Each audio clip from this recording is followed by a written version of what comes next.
Hello everyone, ನನ್ನ ಬ್ಲಾಗ್ಗೆ ಸ್ವಾಗತ. ಸಂಕ್ರಾಂತಿ ಹಬ್ಬದ ಹಿಂದಿನ ದಿನದ ವ್ಲಾಗ್ನ ಶೇರ್ ಮಾಡ್ತಾಯಿದ್ದೀನಿ.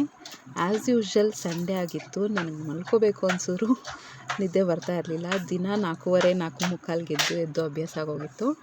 ಅವತ್ತು ಕೂಡ ನಾನು 4:15ಗೆ ಎದ್ದೆ. ಸಂಡೇ ಮಲ್ಕೊಳ್ಳೋಣ ಅನಿಸಿದ್ರು ಬಾಡಿ ಅದು ಹಾಗೇ.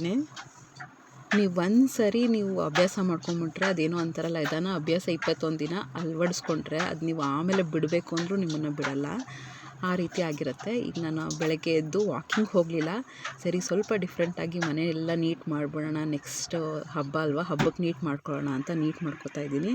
ನನಗೆ ಮೇನ್ ಹಾಲೊಂದು ನೀಟಾಗಿದ್ಬಿಟ್ರೆ ಮನಸ್ಸು ತುಂಬ ಪ್ರಶಾಂತವಾಗಿರುತ್ತೆ. ಈಗ ನೆಕ್ಸ್ಟ್ ಒಂದು 5:15 5:45 ಹಂಗೆ ವಾಕಿಂಗ್ ಬಂದೆ. ತುಂಬ ಹೊತ್ತು ವಾಕಿಂಗ್ ಮಾಡಿದೆ ಇವತ್ತು.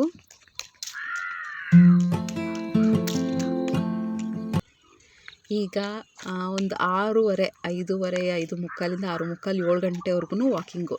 ಒಂದು 3/4 ಗಂಟೆ ಚೆನ್ನಾಗಿ ಬ್ರಿಸ್ಕ್ ವಾಕ್ ಮಾಡಿದೆ. ಆಮೇಲೆ ಸ್ವಲ್ಪ ನಿಧಾನಕ್ಕೆ ಹಾಗೆ ಪ್ರಕೃತಿನ ಸವಿತಾ ಹಂಗೆ ಓಡಾಡ್ತಾ ಇದ್ದೆ. ನಮ್ಮ ಮನೆ ಹತ್ರ ಎಲ್ಲ ನೀವು ಸೌಂಡ್ಗಳು ಕೇಳ್ಬೋದು. ಪಾರಿವಾಳ, ನವಿಲು, ಎಷ್ಟೊಂದು ಪಕ್ಷಿಗಳು ಬರ್ತವೆ. ಅದೊಂದೆಲ್ಲ ನೋಡೋದೇ ಒಂದು ಖುಷಿ.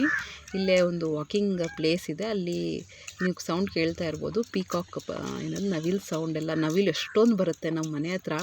ಒಂದು 30-40 ನವಿಲುಗಳನ್ನ ನೋಡಿದ್ದೀವಿ ನಾವು.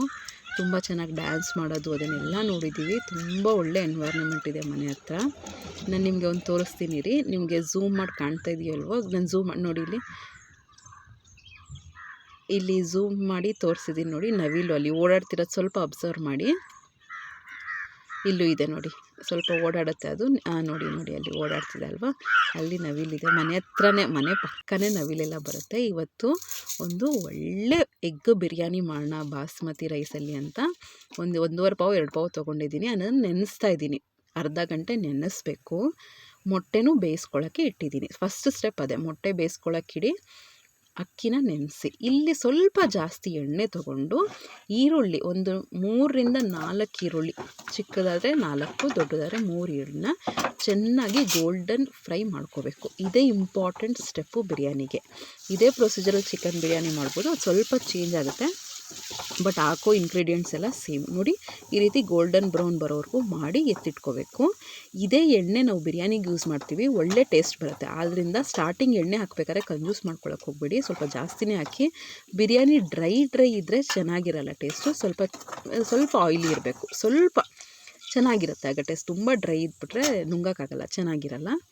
ಈಗ ಆನಿಯನ್ ಫ್ರೈ ಆಗಿದೆ. ಮೊಟ್ಟೆಗೆ ಉಪ್ಪು, ಅರಶಿನ, ಖಾರದ ಪುಡಿ, ಬೇಯಿಸಿರೋ ಮೊಟ್ಟೆಗೆ 3 ಹಾಕಿ ಚೆನ್ನಾಗಿ ಮಿಕ್ಸ್ ಮಾಡ್ತಾಯಿದ್ದೀನಿ ಪೌಡ್ರ್ಗಳನ್ನ. ಈ ರೀತಿ ಮಾಡೋದ್ರಿಂದ ಉಪ್ಪುಗುಳಿ ಖಾರ ಎಲ್ಲ ಚೆನ್ನಾಗಿ ಹಿಡಿಯುತ್ತೆ. ಮುಂದೆ ಇದನ್ನು ನಾವು ಎಣ್ಣೆಲಿ ಫ್ರೈ ಮಾಡ್ಕೋತೀವಿ, ಆಗ ಟೆಕ್ಸ್ಚರ್ ಚೆನ್ನಾಗಿರುತ್ತೆ ಬಿರಿಯಾನಿಯಲ್ಲಿ. ಈ ರೀತಿ ನಾನು ಸ್ವಲ್ಪ ಜಾಸ್ತಿನೇ ಚುಚ್ಚಿಬಿಟ್ಟೆ, ಒಂದು ಮೊಟ್ಟೆ ಒಡೆದೋಯ್ತು. ನೀವು ಇಷ್ಟೊಂದು ಚುಚ್ಚಬೇಡಿ, ಅಲ್ಲಲ್ಲಿ ಕಟ್ ಮಾಡ್ಕೊಳ್ಳಿ ಅಷ್ಟೇ, ಮಸಾಲೆ ಒಳಗಡೆ ಹೋಗಲಿ ಅಂತ ಅಲ್ಲಲ್ಲಿ ಕಟ್ ಮಾಡ್ಕೊಳ್ಳಿ ಈ ರೀತಿ. ನೆಕ್ಸ್ಟು ಒಂದು ದಪ್ಪ ತಳದ ಪಾತ್ರೆ ಅಥವಾ ಕುಕ್ಕರ್ ಇದ್ದರೆ ಕುಕ್ಕರ್ ಇಟ್ಬಿಡಿ, ಇಲ್ಲಾಂದರೆ ದಪ್ಪ ತಳದ ಪಾತ್ರೆ. ಇದಕ್ಕೆ ನಾವು ಆನಿಯನ್ ಫ್ರೈ ಮಾಡ್ಕೊಂಡಿದ್ವಲ್ಲ, ಅದರ ಎಣ್ಣೆ ಹಾಕ್ತಾಯಿದ್ದೀನಿ ನೋಡಿ. ಈ ಎಣ್ಣೆ ನೋಡಿ, ನಾನು ಇಷ್ಟು ಹಾಕಿದ್ದೀನಲ್ವ, ಎಣ್ಣೆ ಇಷ್ಟೇ ಮಿಕ್ಕಿದ್ದು. ಇನ್ನೊಂದು ಸ್ವಲ್ಪ ಹಾಕ್ಕೋಬೇಕಿತ್ತು, ನಾನು ಈಗ ಹಾಕ್ತೀನಿ. ನೀವು ಮಾತ್ರ ಸ್ವಲ್ಪ ಜಾಸ್ತಿನೇ ಹಾಕ್ಕೊಳ್ಳಿ, ಆ ಫ್ಲೇವರ್ ಎಣ್ಣೆ ತುಂಬ ಒಳ್ಳೆಯದು. ಬಿರಿಯಾನಿ ನಾನು ಹೇಳ್ದಂಗೆ ಡ್ರೈ ಇಟ್ಕೋಬೇಡಿ, ಟೇಸ್ಟ್ ಚೆನ್ನಾಗಿ ಬರಲ್ಲ. ಈ ರೀತಿ ಸ್ವಲ್ಪ ವೆಟ್ಟಾಗಿ ಅಂದರೆ ಸ್ವಲ್ಪ ಚೆನ್ನಾಗಿರುತ್ತೆ ಟೇಸ್ಟ್, ಸ್ವಲ್ಪ ಎಣ್ಣೆ ಜಾಸ್ತಿ ಹಾಕಿದ್ರೆ. ಇಲ್ಲಿ ಮರಾಠಿ ಮೊಗ್ಗು, ಏನೇನು ಮಸಾಲೆ ಸಾಮಾನು, ಜೀರಿಗೆ, ಮೇನಾಗಿ ಜೀರಿಗೆ 1 ಸ್ಪೂನು, ಚಕ್ಕೆ, ಲವಂಗ, ಏಲಕ್ಕಿ, ಆಮೇಲೆ ಕಲ್ಲು ಹೂವು, ಇದಿಷ್ಟನ್ನೆಲ್ಲ ಹಾಕಿ ಚೆನ್ನಾಗಿ ಎಣ್ಣೆಲಿ ಲೋ ಫ್ಲೇಮ್ ಬಾಡಿಸ್ಬಾರ್ದು. ಇಲ್ಲಿ ಬಾಡಿಸ್ಬಿಟ್ರೆ ಟೇಸ್ಟ್ ಫುಲ್ ಬಿರಿಯಾನಿ ಹಾಳಾಗೋಗುತ್ತೆ. ಲೋ ಫ್ಲೇಮಲ್ಲಿ ಚೆನ್ನಾಗಿ ಫ್ರೈ ಮಾಡ್ಕೋಬೇಕು ಮಸಾಲೆ ಐಟಮ್ನ. ನೆಕ್ಸ್ಟ್ ಒಂದೇ ಒಂದು ಈರುಳ್ಳಿ, ಅದು ಫ್ರೈ ಮಾಡ್ಕೊಂಡು ಇಟ್ಕೊಂಡಿದ್ದೀವಿ, ಒಂದೇ ಒಂದು ಈರುಳ್ಳಿನ ಹಾಕಿ ಫ್ರೈ ಮಾಡ್ಕೊಳ್ಳಿ. ಎಲ್ಲ ಒಂದು ಮೀಡಿಯಮ್ ಟು ಹೈ ಫ್ಲೇಮ್. ಈ ರೀತಿ ಸ್ಪೈಸಸ್ ಮಾತ್ರ ಲೋ ಫ್ಲೇಮಲ್ಲೇ, ಸ್ಪೈಸಸನ್ನು ಚಕ್ಕೆ ಲವಂಗ ಎಲ್ಲ ಲೋ ಫ್ಲೇಮಲ್ಲೇ ಫ್ರೈ ಮಾಡ್ಕೋಬೇಕು. ಇಲ್ಲಿ ಈರುಳ್ಳಿನ ಫ್ರೈ ಮಾಡಿಕೊಂಡು ಟೊಮ್ಯಾಟೊ 1-2 ಟೊಮ್ಯಾಟೊನ ಉದ್ದುದ್ದು ಕಟ್ ಮಾಡಿ ಹಾಕಿದ್ದೀನಿ. ಇದನ್ನು ಹಾಕ್ಕೊಂಡು ಚೆನ್ನಾಗಿ ಫ್ರೈ ಮಾಡ್ತಾಯಿದ್ದೀನಿ. ಈಗ ಶುಂಠಿ ಬೆಳ್ಳುಳ್ಳಿ ಪೇಸ್ಟು, ಇದು ನಾನು ರೆಡಿಮೇಡೇ ಹಾಕಿದ್ದೀನಿ. ಇದ್ರ ಡಬಲ್ ಟೇಸ್ಟ್ ಇದೇ. ಎಷ್ಟು ಚೆನ್ನಾಗಿತ್ತು ಬಿರಿಯಾನಿ ಟೇಸ್ಟ್ ಅಂದರೆ ರೆಸ್ಟೋರೆಂಟ್ ಸ್ಟೈಲೇ. ನನ್ನ ಬಗ್ಗೆ ನಾನು ಹೊಗಳ್ಕೊಳ್ತಾ ಇಲ್ಲ, ತುಂಬ ಚೆನ್ನಾಗಿ ಬಂದಿತ್ತು ದಮ್ ಬಿರಿಯಾನಿ. ನೀವು ಫ್ರೆಶ್ಶಾಗಿ ಪ್ರಿಪೇರ್ ಮಾಡ್ಕೊಂಡಾಗಿ ಇನ್ನೂ ಡಬಲ್ ಟೇಸ್ಟ್ ಚೆನ್ನಾಗಿ ಬರುತ್ತೆ. ಇದು ಧನಿಯಾ ಪುಡಿ, ಖಾರದ ಪುಡಿ ಮಿಕ್ಸ್ಚರು. ಇದು ಖಾರದ ಪುಡಿ, ಧನಿಯಾ ಪುಡಿ 1 ಸ್ಪೂನು, ಖಾರದ ಪುಡಿ 1 ಸ್ಪೂನು. ಇದು ನಾನು 2 ಪಾವ್ಗೆ ಲೆಕ್ಕ ಹೇಳ್ತಾ ಇರೋದು. ಇದಿಷ್ಟನ್ನು ಹಾಕಿ ಚೆನ್ನಾಗಿ ಫ್ರೈ ಮಾಡಿ ಎಲ್ಲ ಮೀಡಿಯಮ್ ಫ್ಲೇಮಲ್ಲಿ ಚೆನ್ನಾಗಿ ಗೊಜ್ಜು ಥರ ಮಾಡ್ಕೋಬೇಕು. ಈ ರೀತಿ ನೋಡಿ ಸ್ಮ್ಯಾಶ್ ಮಾಡ್ತಾಯಿದ್ದೀನಿ ನಾನು. ಟೊಮೊಟೊನೆಲ್ಲ ಸ್ಮ್ಯಾಶ್ ಮಾಡಿ ಒಂಥರ ಗೊಜ್ಜು ಮಾಡಿ ಈ ಥರ ಲಿಡ್ ಕ್ಲೋಸ್ ಮಾಡಿ ಬೇಯಿಸ್ಕೊಂಡ್ರೆ ಚೆನ್ನಾಗಿರುತ್ತೆ. ಈಗ ಈರುಳ್ಳಿ ಫ್ರೈ ಮಾಡಿದ್ನಲ್ಲ ಅದೇ ಬಾಣಲಿಗೆ ಈಗ ಉಪ್ಪು, ಅರಿಶಿಣದ ಪುಡಿ, ಖಾರದ ಪುಡಿ ಹಾಕಿರುವಂಥ ಮೊಟ್ಟೆನ ಫ್ರೈ ಮಾಡ್ಕೊತಾ ಇದ್ದೀನಿ. ನೀವು ಮೊಟ್ಟೆನ ಚುಚ್ಚಿಲ್ಲ ಅಂದರೆ ಈ ಟೈಮಲ್ಲಿ ಸಿಡಿಯುತ್ತೆ ಅದು. ಸೊ ಎಗ್ರೋ ಹೊಡೆದೋಗೋ ಚಾನ್ಸಸ್ ಇರುತ್ತೆ. ಅದಕ್ಕೆ ಸ್ವಲ್ಪ ಅಲ್ಲಲ್ಲಿ ಕಟ್ ಮಾಡಿಕೊಂಡು ಫ್ರೈ ಮಾಡ್ಕೊಳ್ಳಿ, ಚೆನ್ನಾಗಿ ಬರುತ್ತೆ. ಈಗ ಸೈಡ್ ಬೈ ಸೈಡ್ ನನ್ನದು 4 ಬರ್ನರ್ ಇದೆಯಲ್ಲ, ಸೈಡ್ ಬೈ ಸೈಡ್ ಮಾಡ್ಕೊತಾ ಇದ್ದೀನಿ. ನೀವು ಹಿಂಗೇ ಮಾಡ್ಕೋಬೇಕಾಗತ್ತೆ. ಒಂದು ಪಾತ್ರೆ ಇಟ್ಟು 1.5 ಲೀಟ್ರಷ್ಟು ನೀರು ಹಾಕಿ ಮಸಾಲೆ ಐಟಮ್ ನಿಮ್ಮ ಮನೇಲಿ ಏನಿದೆ, ಮೇನ್ಲಿ ಜೀರಿಗೆ, ಚಕ್ಕೆ, ಲವಂಗ, ಏಲಕ್ಕಿ ಎಲ್ಲ ಸ್ವಲ್ಪನೇ ಹಾಕಿ ನೀರು ಕುದಿಯೋಕೆ ಇಟ್ಬಿಡಿ. ಎಣ್ಣೆ ಇಲ್ಲಿ ಒಂದು ಸೈಡಲ್ಲಿ ಒಂದು 3 ಟೇಬಲ್ ಸ್ಪೂನಷ್ಟು ಮೊಸರನ್ನ ಚೆನ್ನಾಗಿ ಬೀಟ್ ಮಾಡಿಕೊಂಡು ಎತ್ತಿಟ್ಕೊಳ್ಳಿ ಒಂದು ಚಿಕ್ಕ ಬೌಲಲ್ಲಿ. ಇದನ್ನು ನಾವು ಮಸಾಲೆ ಏನು ಪ್ರಿಪೇರ್ ಮಾಡ್ತಿದ್ವಲ್ಲ ಅದಕ್ಕೆ ಹಾಕಿ ಚೆನ್ನಾಗಿ ಮಿಕ್ಸ್ ಮಾಡ್ಕೋಬೇಕು. ಇಲ್ಲಿ ಮೊಸರು ಒಡೆಯೋ ಚಾನ್ಸಸ್ ಇರುತ್ತೆ, ನೀವು ಕೈ ಬಿಟ್ಬಿಟ್ರೆ ಮೊಸರು ಒಡೆಯೋ ಚಾನ್ಸಸ್ ಇರುತ್ತೆ. ಚೆನ್ನಾಗಿ ಮಿಕ್ಸ್ ಮಾಡಿ ಎಣ್ಣೆ ತೇಲ್ ಬಂದಾದಮೇಲೆ ನೆಕ್ಸ್ಟ್ ಈಗ ಫ್ರೈ ಮಾಡ್ಕೊಂಡಿರೋ ಮೊಟ್ಟೆನ ಹಾಕ್ತಾಯಿದ್ದೀನಿ. ಸ್ವಲ್ಪ ನಿಧಾನಕ್ಕೆ ಮಿಕ್ಸ್ ಮಾಡ್ಕೋಬೇಕು. ಈ ರೀತಿ ನೋಡಿ ಎಣ್ಣೆ ಎಲ್ಲ ಚೆನ್ನಾಗಿ ತೇಲ್ ಬಂದಿದೆ. ಈ ರೀತಿ ಇಷ್ಟು ಎಣ್ಣೆ ಇರಬೇಕು. ಆಮೇಲೆ ಸ್ವಲ್ಪ ನೀರು, ಅದೇನಾದ್ರು ಮಸಾಲೆ ಇದ್ದರೆ ನೀರನ್ನು ತೊಳೆದ್ಬಿಟ್ಟು ಹಾಕಿ ಇದನ್ನೆಲ್ಲ ನಾವು ಮುಕ್ಕಾಲು ಮಾತ್ರ ಅಕ್ಕಿ ಬೇಯಿಸಿರ್ತೀವಲ್ವ, ಫುಲ್ ದಮ್ ಮಾಡೋಕ್ಕೆ ಈ ನೀರು ಹೆಲ್ಪ್ ಮಾಡುತ್ತೆ. ಈಗ ಕಟ್ ಮಾಡ್ಕೊಂಡಿರೋಂಥ ಹಸಿಮೆಣ್ಸಿನ್ಕಾಯಿ 2-3 ಅಷ್ಟೇ, ಸ್ವಲ್ಪ ಕೊತ್ತಂಬರಿ ಸೊಪ್ಪು, ಪುದೀನ ಇದ್ದರೆ ಸ್ವಲ್ಪ ಅದನ್ನು ಹಾಕ್ಕೊಳ್ಳಿ. ನನ್ನ ಹತ್ರ ಇರಲಿಲ್ಲ, ನೀವು ಹಾಕ್ಕೋಬೋದು. 1 ಇಡಿಯಷ್ಟು ಕಟ್ ಮಾಡಿ ಹಾಕ್ಕೊಳ್ಳಿ. ಚೆನ್ನಾಗಿ ಮಿಕ್ಸ್ ಮಾಡಿ. ನೋಡ್ತಾ ಇರ್ಬೋದು ಗೊಜ್ಜು, ಬಿರಿಯಾನಿ ಬೇಸ್ ಗೊಜ್ಜು ಎಷ್ಟು ಚೆನ್ನಾಗಿ ರೆಡಿಯಾಗಿದೆ. ಇದು ಲೋ ಫ್ಲೇಮಲ್ಲಿ ಒಂದು ಸೈಡಲ್ಲಿ ಬೇಯ್ತಾ ಇರಲಿ. ಜೊತೆಗೆ ಒಂದು ಸ್ವಲ್ಪ ಕಸೂರಿ ಮೇಥಿ ಹಾಕ್ತಾಯಿದ್ದೀನಿ. ಇದನ್ನು ಗೊಜ್ಜು ಮಾಡಿ ಎತ್ತಿಟ್ಕೊಬಿಡಿ. ಬೇಕಾದ್ರೆ ಹಿಂದಿನ ದಿನವೇ ಮಾಡಿ ಎತ್ತಿಟ್ಕೊಂಬಿಡ್ಬೋದು. ಬಿರಿಯಾನಿ ಒಂದು 4-5 ಅವರ್ ಬಿಟ್ಟು ತಿಂದರೆ ಟೇಸ್ಟು ತುಂಬ ಚೆನ್ನಾಗಿರುತ್ತೆ. ಈಗ ನೋಡಿ ನಾನು ಆಗಲೇ ಏನೇನು ಹಾಕಿದೆ ಹೇಳಿ, ಅದು ಮಸಾಲೆ ಐಟಮ್ಸು ಎಲ್ಲ ಎಣ್ಣೆ ಎಲ್ಲ ಹಾಕಿ, ಮತ್ತು ಮೇನು ಉಪ್ಪು, ಬಿರಿಯಾನಿಗೆ ಉಪ್ಪು ಸರಿಗೆ ಹಾಕಬೇಕು. ಒಂದು 2ರಿಂದ 2.5 ಟೇಬಲ್ ಸ್ಪೂನಷ್ಟು ಉಪ್ಪು ಹಾಕಿ 2 ಪಾವ್ಗೆ. ಒಳ್ಳೆ ಸಮುದ್ರದ ನೀರು ಕುಡ್ದಂಗೆ ಹಾಕಿರಬೇಕು. ಆ ಥರ ಉಪ್ಪು ನೀರು ಮಾಡ್ಕೋಬೇಕು ನೀವು. ನೋಡಿ ನನಗೆ ಕಡಿಮೆ ಅನಿಸ್ತು, 2.5 ಸ್ಪೂನ್ ಹಾಕಿದ್ದೀನಿ. ಟೇಸ್ಟ್ ನೋಡಿ ಸಮುದ್ರದ ನೀರು ಥರನೇ ಇರಬೇಕು, ಅದು ತುಂಬ ಉಪ್ಪಾಗಿರಬೇಕು. ಆಗ ರೈಸ್ಗೆ ಸರಿ ಹೋಗುತ್ತೆ.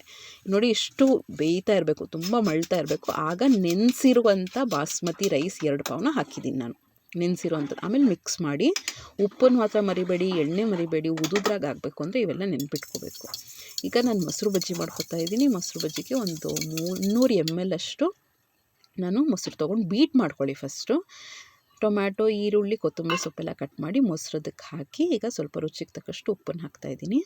ಚೆನ್ನಾಗಿ ಮಿಕ್ಸ್ ಮಾಡ್ಕೊಳ್ಳಿ. ಮೊಸರು ಬಜ್ಜಿ ನಿಮಗೆಲ್ಲ ಮಾಡೋದು ಬರುತ್ತೆ, ಮಾತ್ರ ಬೀಟ್ ಮಾಡ್ಕೊಳ್ಳಿ. ಆಗ ಮೊಸರು ಬಜ್ಜಿ ಕನ್ಸಿಸ್ಟೆನ್ಸಿ ನೋಡೋಕ್ಕೆ ಚೆನ್ನಾಗಿರುತ್ತೆ, ತಿನ್ನೋಕ್ಕೂ ಚೆನ್ನಾಗಿರುತ್ತೆ. ಈಗ ಈ ಸ್ಟೇಜಲ್ಲಿ ಫ್ರೈ ಮಾಡ್ಕೊಂಡಿರುವಂತಹ ಈರುಳ್ಳಿನ ಈ ಗೊಜ್ಜಿಗೆ ಹಾಕಿ. ನೋಡಿ ಗೊಜ್ಜು ಎಷ್ಟು ಚೆನ್ನಾಗಿ ಬಂದಿದೆ, ಟೇಸ್ಟು ತುಂಬಾ ಚೆನ್ನಾಗಿರುತ್ತೆ. ಉಪ್ಪನ್ನ ಕರೆಕ್ಟಾಗಿ ಹಾಕ್ಕೊಳ್ಳಿ. ಉಪ್ಪು ಕೆಡಿಸ್ಬಿಟ್ರೆ ನೀವು ಇಡೀ ಬಿರಿಯಾನಿ ಕೆಟ್ಟೋಗುತ್ತೆ. ನೋಡಿ ಈಗ ಆಲ್ಮೋಸ್ಟ್ 85-90% ಅನ್ನ ಬೆಂದಿದೆ. ಆಫ್ ಮಾಡಿಬಿಟ್ಟಿದ್ದೆ ನಾನು, ಗೊಜ್ಜೆಲ್ಲ ಮಾಡ್ಕೊಂಡು ಆಫ್ ಮಾಡಿಬಿಟ್ಟಿದ್ದೆ. ಅನ್ನ ಇನ್ನೂ ಬೆಂದಿರಲಿಲ್ಲ, ಅದಕ್ಕೆ ಆಫ್ ಮಾಡಿಬಿಟ್ಟಿದ್ದೆ. ನೋಡಿ ಎಷ್ಟು ಚೆನ್ನಾಗಿ ಗೊಜ್ಜು ಥರ ಆಗೋಗಿದೆ. ಈಗ ಅನ್ನ ಮಾಡ್ಕೊಂಡಿದ್ರಲ್ಲ ಅದನ್ನು ಬಸಿಬೇಕು. ಬೇಕಾದ್ರೆ ಮಸಾಲೆ ಐಟಮ್ಸ್ ಎಲ್ಲ ತೆಗೆದುಬಿಡಿ, ನಿಮ್ಗೆ ಇರಲಿ ಅಂದ್ಕೊಂಡ್ರೆ ಇರಲಿ. ಈ ರೀತಿ ನಾನು ಬಸಿಬೇಕು. ಒಂದು ಜಾಲರಿ ಥರ ಇರುತ್ತಲ್ಲ ಅದರಲ್ಲಿ. ತುಂಬ ಬಿಸಿ ಇರುತ್ತೆ ಆ ಸ್ಟೀಮು, ನನಗೇ ಕಷ್ಟ ಆಗ್ತಿದೆ ಆ್ಯಕ್ಚುಲಿ. ನೋಡಿ ನನ್ನ ಕೈಯೆಲ್ಲ ಸುಟ್ಟೋಗ್ತಾ ಇದೆ. ನೀವು ತುಂಬ ಹುಷಾರಾಗಿ ಮಾಡಬೇಕು ಈ ಸ್ಟೆಪ್ಪು. ಕಿಚನ್ನಲ್ಲಿ ಸ್ಟೀಮು ತುಂಬಾ ಡೇಂಜರು, ಕೈ ಭಾರಿ ಸುಟ್ಟೋಗುತ್ತೆ. ಹುಷಾರಾಗಿ ಸೋದಿಸ್ಕೊಳ್ಳಿ. ಅಕ್ಕಿ ಸಪ್ರೇಟು, ನೀರು ಚೆಲ್ಬಿಡಿ, ಅದೇನು ಕಾರ್ಬೋಹೈಡ್ರೇಟ್ಸ್ ಅಷ್ಟೇ, ವೇಸ್ಟ್ ಅದು. ಈ ರೀತಿ ಅನ್ನ ಮಾಡ್ಕೊಳ್ಳಿ. ಈಗ ಇದ್ರ ಮೇಲೆ 85-90% 85-90 ಭಾಗಷ್ಟು ಬೆಂದಿರುವಂಥ ಅನ್ನನ ಹಾಕಬೇಕು. ಬೇಕಾದ್ರೆ ನೀವು ಲೇಯರ್ಸ್ ಮಾಡ್ಕೊತೀರಾ ಅಂದರೆ ಲೇಯರ್ಸ್ ಮಾಡ್ಕೊಳ್ಳಿ, ಇಲ್ಲಾಂದರೆ ಈ ರೀತಿಯೇ ದಮ್ ಕಟ್ಟಿ ಇದ್ರ ಮೇಲೆ ಫ್ರೈ ಮಾಡ್ಕೊಂಡಿರುವಂತಹ ಆನಿಯನ್ಸ್, ಏನೇನು ಈರುಳ್ಳಿ ಫ್ರೈ ಮಾಡ್ಕೊಂಡಿದ್ವಿ ಅದನ್ನು ಹಾಕಿ, ಬೇಕಾದ್ರೆ ಎಲ್ಲೋ ವಾಟ್ರ್, ಅರ್ಶಿಣದ ನೀರು ಅಥವಾ ಏನದು ಕೇಸರಿ ನೀರು ಇಲ್ಲಿ ಹಾಕೋಬೋದು. ಕೊತ್ತಂಬರಿ ಸೊಪ್ಪು ಹಾಕಿ ಸ್ವಲ್ಪ ಮೇಲೆ ನೀರನ್ನ ಚಿಮ್ಸಿದ್ರಿ, ಮತ್ತು ಕ್ಲೋಸ್ ಮಾಡಿ ಅದ್ರ ಮೇಲೆ ಒಂದು ಬಟ್ಟೆ ಮುಚ್ಚಿ ನೀಟಾಗಿ ದಮ್ ಆಗಕ್ಕೆ ಬಿಡಬೇಕು. ಎಷ್ಟೊತ್ತು, ಒಂದು 15-20 ನಿಮಿಷ, ಲೋ ಫ್ಲೇಮು, ಇಲ್ಲಾಂದರೆ ತಳ ಹಿಡಿದ್ಬಿಡುತ್ತೆ. ನೋಡಿ ಈ ರೀತಿ ಬಟ್ಟೆ ಮುಚ್ಚಿದ್ದೀನಿ, ಲೋ ಫ್ಲೇಮಲ್ಲಿ ಈ ರೀತಿ ಮಾಡಬೇಕು. ಆಮೇಲೆ ತೆಗೆದು ನಿಧಾನಕ್ಕೆ ಮಿಕ್ಸ್ ಮಾಡಿದ್ರೆ ಸೂಪರಾಗಿರುವಂಥ ಎಗ್ ದಮ್ ಬಿರಿಯಾನಿ ರೆಡಿ. ತುಂಬಾ ಚೆನ್ನಾಗಿ ಬಂದಿತ್ತು. ನಾನು ಹೇಳ್ತೀನಲ್ಲ, ಹಿಂದಿನ ದಿನ ರಾತ್ರಿ ಮಾಡಿ ನೆಕ್ಸ್ಟ್ ಡೇ ತಿನ್ನಿ ಬೆಳಗ್ಗೆ, ಇಲ್ಲಾಂದರೆ ಬೆಳಗ್ಗೆ ಮಾಡಿ ರಾತ್ರಿ ತಿನ್ನಿ, ತುಂಬ ಒಳ್ಳೆ ಟೇಸ್ಟ್ ಇರುತ್ತೆ. ನೋಡ್ತಾ ಇರ್ಬೋದು ಚೆನ್ನಾಗಿ ಮಿಕ್ಸ್ ಆದಮೇಲೆ ರಾಯ್ತಾ ಜೊತೆ ಸರ್ವ್ ಮಾಡಿದರೆ ತುಂಬ ಚೆನ್ನಾಗಿತ್ತು. ಟೇಸ್ಟ್ ಮಾತ್ರ ಆಸಮ್ಮು. ಟ್ರೈ ಮಾಡಿ ಹೇಗೆ ಬಂತು ಅಂತ ಖಂಡಿತ ನನಗೆ ಕಮೆಂಟ್ ಮಾಡಿ ತಿಳಿಸ್ಬೇಕು. ಈಗ ನೋಡ್ತಾ ಇದ್ರೂ ಬಿರಿಯಾನಿ ಬಾಯಲ್ಲಿ ನೀರು ಬರ್ತಾಯಿದೆ. ನನ್ನ ಹಸ್ಬೆಂಡ್ಗೆ, ನನ್ನ ಮಕ್ಕಳಿಗೆಲ್ಲ ತುಂಬ ಇಷ್ಟ ಆಯಿತು. ನನ್ನ ಮಗಳಂತೂ, ದೊಡ್ಡ ಮಗಳಂತೂ, ಅಮ್ಮ ಸೇಮ್ ರೆಸ್ಟೋರೆಂಟ್ ಸ್ಟೈಲಲ್ಲೇ ಇದೆಯಮ್ಮ, ತುಂಬ ಚೆನ್ನಾಗಿದೆ. ಈಗ ತಿನ್ನೋ ಸ್ಟೈಲ್ ಇದೆ, ಸ್ವಲ್ಪ ಬಿರಿಯಾನಿ, ಸ್ವಲ್ಪ ಮೊಟ್ಟೆ, ಸ್ವಲ್ಪ ಮೊಸರು ಬಜ್ಜಿ, ನೆಕ್ಸ್ಟು ಇದು ಸಂಕ್ರಾಂತಿ ಪ್ರೀವಿಯಸ್ ತೋರಿಸಿದ್ದೀನಿ. ಈಗ ನಾನು ಅದರದ್ದು ಚೆಕ್ ಮಾಡೋಕ್ಕೆ ಅಂತ ಹೋಗಿದ್ವಿ, ಡೆಲಿವರಿ ನೆಕ್ಸ್ಟ್ ಡೇ ನೋಡಿ ಎಲ್ಲ ಸರಿಯಾಗಿ ಅಂತ ಚೆಕ್ ಮಾಡೋಕ್ಕೆ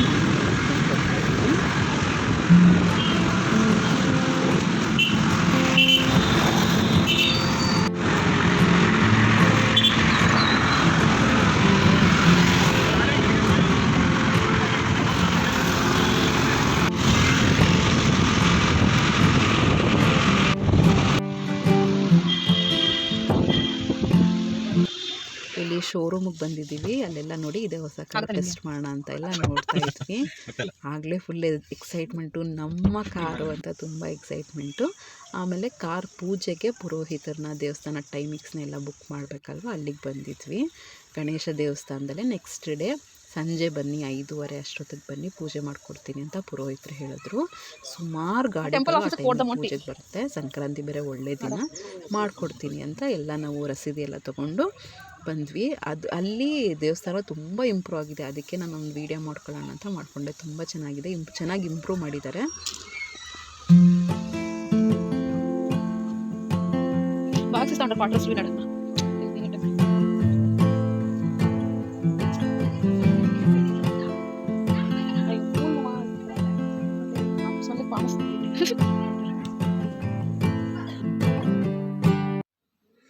ಈಗ ನನ್ನ ಫ್ರೆಂಡ್ ಮನೆಗೆ ಬಂದಿದ್ದೆ, ಅಲ್ಲಿ ಪ್ಯೂರ್ ಹೈದ್ರಾಬಾದಿ ಪರ್ಲ್ಸ್ ತೊಗೊಂಡಿದ್ದಾಳೆ ಅಂತ ತೋರಿಸ್ತಾ ಇದ್ಲು. ಹಾಗೆ ವೀಡಿಯೋ ಮಾಡಿಕೊಂಡೆ. ತುಂಬ ಚೆನ್ನಾಗಿತ್ತು. ಆ ಪ್ಯೂರ್ ಪರ್ಲ್ಸ್ ಅನ್ನೋದು ಮುತ್ತಿಂದು ಚೆನ್ನಾಗಿ ಗೊತ್ತಾಗುತ್ತೆ.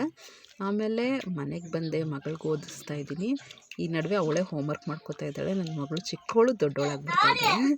ಮಧ್ಯಾಹ್ನಕ್ಕೂ ಬಿರಿಯಾನಿನೇ ಇತ್ತು ಫ್ರೆಂಡ್ಸ್. ನಾನು ಹೇಳ್ತೀನಲ್ಲ, ಬೆಳಗ್ಗೆ ಮಾಡಿರೋ ಬಿರಿಯಾನಿ ಮಧ್ಯಾಹ್ನ ಚೆನ್ನಾಗಿತ್ತು, ರಾತ್ರಿನೂ ಅದೇ ತಿಂದರು, ಆಗ ಇನ್ನೂ ಚೆನ್ನಾಗಿತ್ತು. ತುಂಬ ಚೆನ್ನಾಗಿರುತ್ತೆ, ಯಾಕೆಂದರೆ ಅನ್ನಕ್ಕೆ ಮಸಾಲೆ ಅನ್ನೋದು ತುಂಬ ಚೆನ್ನಾಗಿ ಹಿಡಿಯುತ್ತೆ. ನಾನು ಬರೀ ಒಂದೇ ಹೊತ್ತು ರೈಸು ಅದೆಲ್ಲ ತಿನ್ನೋದು, ಮತ್ತು ನಾನು ಬಿರಿಯಾನಿ ತಿನ್ನೋಕ್ಕೆ ಹೋಗಲಿಲ್ಲ. ಆಮೇಲೆ ಸ್ವಲ್ಪ ಪೈನಾಪಲ್ ಇತ್ತು, ಪೈನಾಪಲ್ ಕಟ್ ಮಾಡ್ಕೊಳ್ಳೋಣ ಅಂತ ಪೈನಾಪಲ್ ಎಲ್ಲ ಕಟ್ ಮಾಡಿ ಮನೆಯವ್ರಿಗೆಲ್ಲ ಕೊಡ್ತಾಯಿದ್ದೀನಿ. ಮತ್ತೆ ಈ ಟೈಮಲ್ಲಿ ಅವ್ರ ಮಗಳ ಮನೆಗೆ ಹೋಗಿದ್ರು. ಅವ್ರ ಮಗಳು ಹೊಸ ಬಾಡಿಗೆ ಮನೆಗೆ ಶಿಫ್ಟ್ ಆಗ್ತಿದ್ದಾರೆ, ಸ್ವಲ್ಪ ಕೆಲಸ ಇರುತ್ತೆ ಅಂತ ಅವ್ರು ಅಲ್ಲಿಗೆ ಹೋಗಿದ್ರು. ನಾವು 4 ಜನ ಇದ್ವಿ.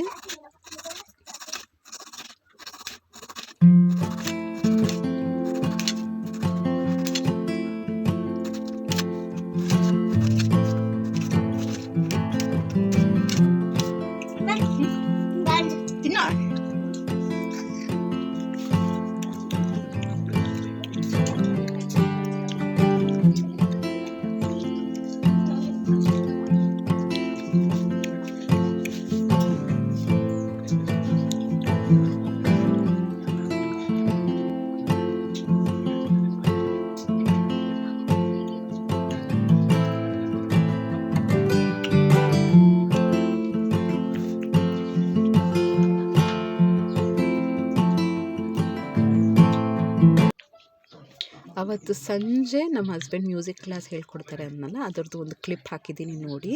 ಈ ವಿಡಿಯೋ ನೋಡಿದ್ದಕ್ಕೆ ಥ್ಯಾಂಕ್ ಯು ಫ್ರೆಂಡ್ಸ್. ಇಷ್ಟ ಆಗಿದ್ರೆ ಪ್ಲೀಸ್ ಚಾನಲ್ನ ಸಬ್ಸ್ಕ್ರೈಬ್ ಮಾಡಿ.